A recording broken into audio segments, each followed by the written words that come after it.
નમસ્તે, તમારા બધાનો ખૂબ ખૂબ આભાર. મેં વિચાર્યું હતું કે જ્યારે મારે ઇન્સ્ટાગ્રામમાં 1000 અને યુટ્યુબમાં 100 ફોલોવર થશે ત્યારે હું ભગવાન પાસે જરૂર થેન્ક યુ કહેવા જઈશ, પરંતુ એના બદલે ઇન્સ્ટાગ્રામમાં 1300 અને યુટ્યુબમાં 113 જેવા ફોલોવર થયા છે. તમારો પણ ખૂબ આભાર. અને આજે આપણે જઈ રહ્યા છીએ ભગવાનનો પણ આભાર માનવા માટે.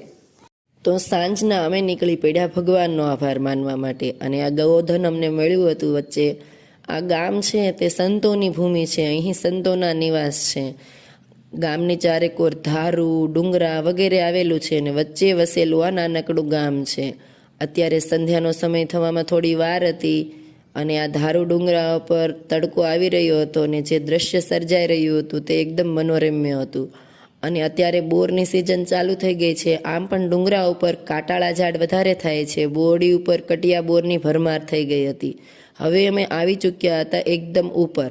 આ ધાર છે તે ઉપરની ધાર છે અને આની નીચેથી આખું ગામ દેખાય છે. તે હું તમને પાર્ટ 2ના વિડીયોમાં જરૂર બતાવીશ. અને આ ધાર ઉપર છે ગંગાદેરી. ગંગાદેરી છે એ આ ગામનું હૃદય છે, કારણ કે અહીં સંતોના નિવાસ અને સંતોની સમાધિ આવેલી છે. કારણ કે આખું ગામ અહીં જ કોઈ પણ તહેવાર હળી મળીને ઉજવે છે. તો ગામના શિક્ષક તરીકે હું કેમ બાકી રહી જવાની મુલાકાત લેવાથી, એટલે હું પણ આજે ભગવાનનો આભાર માનવા ગંગાદેરીએ પહોંચી ગઈ.